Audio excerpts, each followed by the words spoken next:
बिस्मिल्लाहिर्रहमानिर्रहीम। अस्सलाम वालेकुम नाज़रीन, मैं हूँ आपकी होस्ट सैयदा नजम ज़हरा और आप देख रहे हैं मेरा यूट्यूब चैनल और फेसबुक पेज। उम्मीद करती हूँ कि परवरदिगार आलम के फजल करम से आप अपनी फ़ैमिली के साथ खैर आफियत से होंगे। नाज़रीन, आज एक बार फिर मैं जिन्ना अस्पताल में मौजूद हूँ और जैसा कि पिछले हफ्ते मैंने आपको बताया था कि मेरा जो पहला टेस्ट हुआ था ब्रेन का, अल्हम्दुलिल्लाह परवरदिगार आलम का बड़ा शुक्र है कि उसमें किसी भी किस्म की कोई ऐसी बात नहीं आई और बहुत अच्छी रिपोर्ट आई है। Everything is okay. और आज जो है वो मेरा दूसरा एमआरआई है, तो उसके सिलसिले में मैं यहाँ वेट कर रही हूँ और कुछ अमला नमाज़ पढ़ने गया हुआ है और कुछ आ गए हैं और देखें मेरा नंबर कब आता है।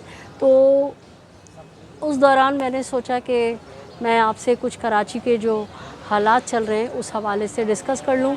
नाज़रीन, कराची में ऐसा लग रहा है कि टारगेट किलिंग का स्विच ऑन कर दिया गया है और दहशत गर्दों को जो है आवाम पे ज़बरदस्ती मुसल्लत कर दिया गया है।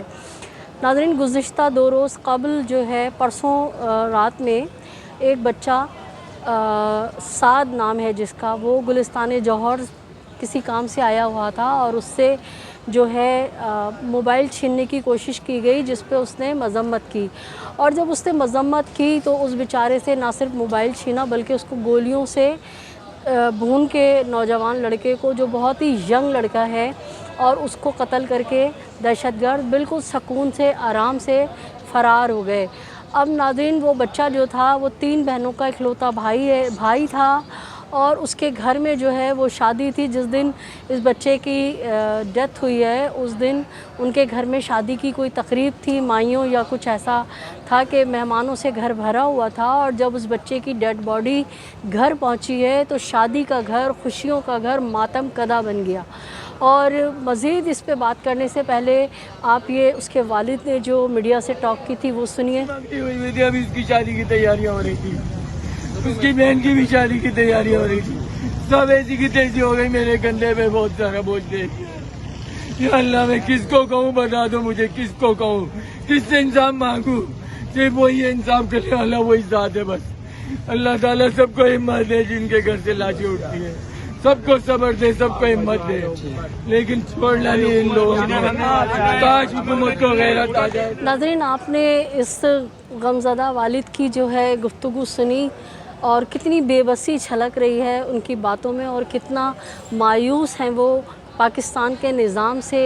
कराची में जो हमारा पुलिस डिपार्टमेंट है, जो खुफिया एजेंसियां होती हैं, जो बाकायदा लम्हे लम्हे की ख़बर रखती हैं कि शहर का या मुल्क का अमन व अमान तबाह करने के लिए कौन से लोग कार फरमा हैं, कौन लोग हैं जिनकी वजह से शहर का अमन व अमान तबाह किया जा रहा है, कौन सी साजिश है, कौन से गैंग्स हैं, कौन से लोग हैं, कौन सी माफिया है जो मुल्क और बिलखसूस कराची का अमन व अमान तबाह करने की कोशिश कर रहे हैं। तो वो एक नेटवर्क जो है वो लगता है बिल्कुल गैर फ़ाल है और उसमें जो लोग काम कर रहे हैं वो समझ नहीं आ रहा है कि वो अपनी ज़िम्मेदारियां क्यों नहीं निभा रहे हैं, वरना बहुत ज़बरदस्त नेटवर्क होता है मुखबिरों का और जासूसों का।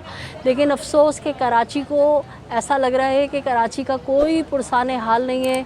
कराची में जो लोग मारे जा रहे हैं वो इंसान नहीं हैं, कोई कीड़े मकोड़े हैं और मतलब लाकानूनियत जो है वो ख़त्म है, इस शहर पे उरूज पर है। तो नाज़रीन, इस वालिद की आपने बात सुनी, वो कैसे कितनी बेबसी से कह रहे हैं कि एक मोबाइल के पीछे एक इंसानी जान ले ली। तो अब से कुछ रोज़ कबल मीठा दर्द सर्राफा बाज़ार में आपने देखा कि किस तरह से दंदनाते हुए अफ़गानी दहशतगर्द आए हैं, पूरा सर्राफा बाज़ार लूट के ले गए। आप ये वीडियो देखिए।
آپ نے صرافہ بازار کی یہ ویڈیو دیکھی، کس قدر لاقانونیت ہے. آپ نے دیکھا کہ خواتین کس طرح سے اپنی جان بچا کے بھاگ رہی ہیں اور حجاب میں ہیں، وہ زمین پہ گر گئی ہیں.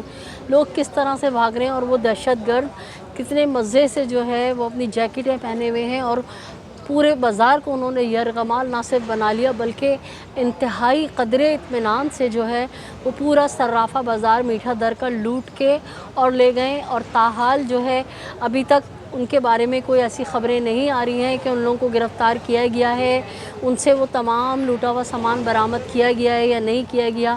ہر طرف سناٹا ہے. تو ناظرین یہ تو حال ہے کراچی کا. آتا کہ ہم کراچی والوں کے ساتھ اس طرح کیوں کیا جا رہا ہے، ہمیں کیوں احساس محرومی میں ڈالا جا رہا ہے. تقریباً 3 اتوار پہلے ایک پولیس آفیسر جو کہ اپنے پوتے کی خبر پہ ہر صبح جایا کرتے تھے وادی حسین قبرستان میں، تو وہ قبرستان سے باہر نکلے ہیں تو ان کو قبرستان کے باہر وردی میں تھے، اپنی ڈیوٹی پر آ رہے تھے اور ان کو جو ہے شہید کر دیا گیا. اور ناظرین مطلب کھیل بنایا ہوا ہے اور انسانوں کا اتنی بے دردی سے کراچی شہر میں قتل عام ہو رہا ہے، چاہے وہ ٹارگٹ کلنگ پہ ہو، چاہے وہ موبائل اسنیچنگ پہ ہو، ڈکیتی پہ ہو. ایسا لگتا ہے کہ کراچی والے جو ہیں وہ انسان نہیں ہیں، کوئی کیڑے مکوڑے ہیں اور ان کو مارنا شاید ان لوگوں کی نظروں میں ثواب ہے. تو ناظرین صدائے احتجاج بلند کرتے ہوئے آپ سے اجازت لوں گی اور آخر میں آپ سے وہی ریکویسٹ کروں گی کہ اگر آپ نے اب تک میرے چینل کو سبسکرائب نہیں کیا ہے تو میرے چینل کو سبسکرائب کیجئے، لائک کیجئے، کمنٹ کیجئے اور شیئر کیجئے. اپنے اطراف میں بسنے والوں کا بہت خیال رکھیں، خوشیاں بانٹیں، خوشیاں سمیٹیں، ظالم سے نفرت کیجئے، مظلوم کا ساتھ دیجئے. اللہ نگہبان پاکستان زندہ باد.